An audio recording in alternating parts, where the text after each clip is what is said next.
On the early videos, we delved into the origins of the cosmos, how from chaos came earth and sky, and from their union, all life began. But what about humanity? Who brought mankind into existence? Well, humans, as it turns out, have rather humble origins, descending from ancient apes. Through the long process of evolution, we passed through stages as Homo habilis and Homo erectus, eventually arriving at Homo sapiens, the species we recognize as humanity today.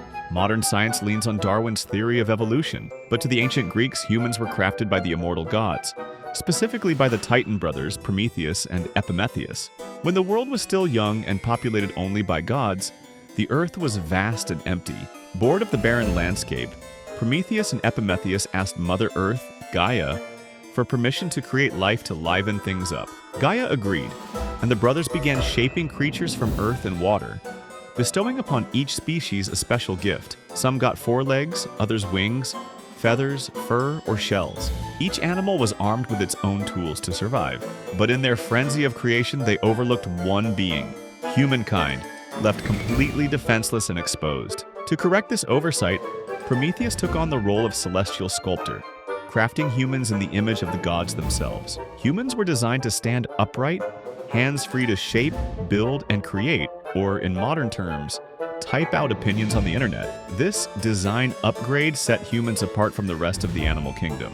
During the reign of Kronos, humanity thrived effortlessly in a paradise of endless bounty. The earth provided food without toil. Humans lived in harmony with gods on the same plane, worry-free and blissfully naive, untouched by illness or old age. This was an era of innocence where everyone trusted one another and led carefree lives as if their hearts were blank slates. In this idyllic golden age, spring never ended. People ate, drank, and celebrated without a care, slipping into peaceful sleep when the time came to leave this world, like a gentle dawn after a night of endless revelry. It was a time when life was so pure and simple that hardship was but a distant concept. After Zeus overthrew Kronos, spring was no longer eternal. It began to alternate with other seasons, making life increasingly difficult for humans as they grappled with a harsher, unpredictable world. This marked the beginning of the Silver Age for humanity. Now people lived for 100 years as helpless dependents, never fully independent, with their prime years all but spent before they even reached maturity. For Prometheus, this was unacceptable. One day, during a dispute between gods and humans in Mechani, Prometheus prepared an offering to the Olympians. Loyal to humanity and less than fond of Zeus, he divided a large fattened ox into 2 parts. One heap contained meat and organs wrapped in an unappealing hide, while the other, a pile of bare bones, was cleverly hidden under a layer of glistening fat. When presented with these choices, Zeus naturally selected the second, only to discover a cache of bare bones underneath. Furious at being duped, Zeus decreed that from then on mortals would burn only animal bones as sacrifices. But to burn anything, they would need fire, a resource exclusive to Olympus. Undeterred, Prometheus scaled the heavens to steal fire from the gods, bringing it back as a gift to humanity. Fire became mankind's closest ally, the tool that enabled them to build civilizations and improve their lives in ways previously unimaginable. Zeus, however, did not let this defiance slide. Already simmering with resentment, he ordered Prometheus's arrest. Bound to a peak in the Caucasus Mountains, Prometheus was condemned to endure blazing sun by day and bone-chilling frost by night. To top it off, Zeus sent an eagle to devour Prometheus's liver daily. And because his liver regenerated overnight, the torture repeated endlessly. Zeus believed that, under such torment, Prometheus would eventually plead for mercy. But Prometheus remained unyielding, steadfast in his defiance of Zeus, enduring for centuries until Hercules freed him, forcing Zeus to relent and pardon the Titan.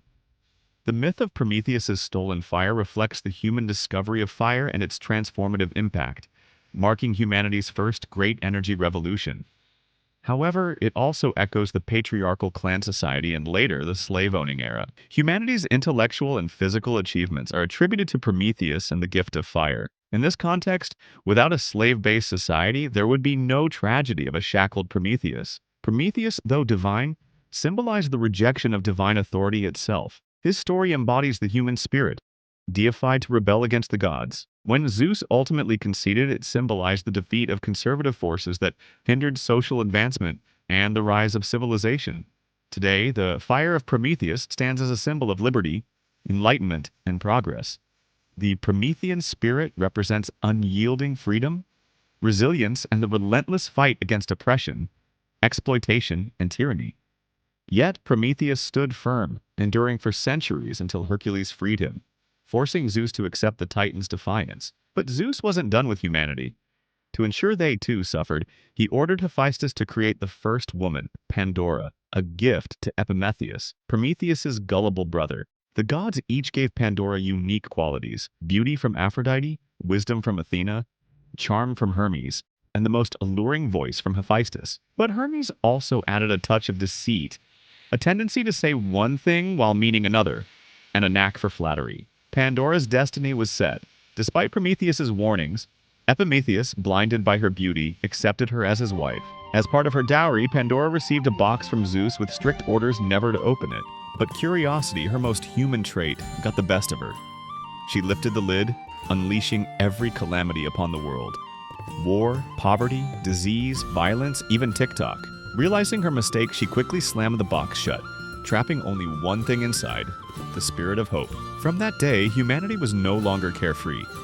Struggles and hardships pervaded life, but with hope, they could still find the courage to face their trials.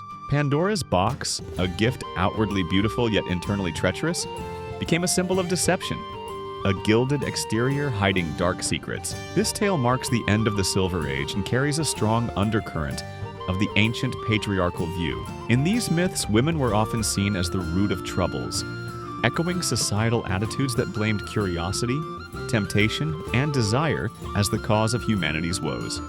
As Pandora opened the box, envy, greed, and cruelty seeped into human hearts, leading them to defy the gods and abandon sacred offerings, which then, ironically, provoked Zeus's wrath further, leading him to wipe out humanity once more. And so, the Silver Age drew to a close, paving the way for the next chapter in humanity's tale. After the Age of Silver came to a disastrous end, Zeus decided to forge a new breed of humans for the Bronze Age, crafting them from ashwood, a material often used to make weapons. Not surprisingly, these humans were violent, war-hungry, and morally questionable, eager to engage in bloody battles. But this new creation quickly descended into chaos. Fed up with their corruption, Zeus decided to purge the earth again, unleashing a colossal flood to wipe them out. When the waters finally receded, only one couple remained: Deucalion, the son of Prometheus and the nymph Clymene, and Pyrrha, the daughter of Epimetheus and Pandora. In essence, they were part Titan, part human. This righteous pair had lived with integrity, prompting Zeus to spare their lives. Forewarned, Deucalion built a large chest, packed it with provisions, and waited for the storm to pass. As the flood raged, the couple took refuge inside, surviving the deluge that erased nearly all other life. Once the waters receded, Deucalion and Pyrrha wasted no time in honoring Zeus with a sacrifice. Grateful for their salvation, Zeus, pleased with their piety, offered to grant them one wish. The couple asked for the earth to be repopulated, a request that Zeus approved, though with a cryptic twist. He instructed them to throw the bones of their mother over their shoulders. After much contemplation, Deucalion deduced that mother referred to Gaia, the earth itself, and her bones were the stones scattered on the ground. Their interpretation proved correct. Each stone thrown over Deucalion's shoulder transformed into a man, while those cast by Pyrrha became women. Thus, a new, nobler race emerged on Earth, sparking the fourth era in humanity's saga, the Age of Heroes. Deucalion and Pyrrha's lineage would go on to define the Greek people. They had a son named Hellen, the forefather of all Greeks, and from his descendants, Doris, Xuthus, and Aeolus, sprang the Dorians, Aeolians, Ionians, and Achaeans, the four major tribes that would shape Greek civilization. The Age of Heroes was a golden chapter in Greek mythology, marked by extraordinary figures whose feats of bravery became legendary. But even heroes met their fates. None were immortal. The most celebrated of all was the Trojan War, a grand campaign launched in pursuit of, naturally, a woman. This epic conflict saw Greece's finest set sail to reclaim Helen, ending with a host of fallen heroes and tragic homecomings. And thus, with the ashes of Troy, the Age of Heroes came to a close, leaving a legacy of myths that would resonate through the ages.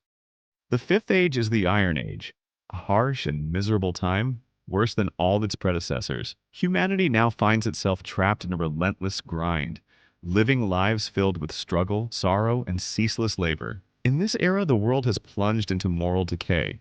Right and wrong blur into shades of gray, and people grow colder, treating each other with ruthless indifference. Kindness and empathy are hard to come by as power becomes the ultimate currency. Now, to survive, people must work to eat. Gone are the golden days of divine generosity. Human lives are shorter, plagued by the burdens of old age, illness, and suffering. Ironically, the beings who recount these myths, the modern humans, find themselves in this very Iron Age.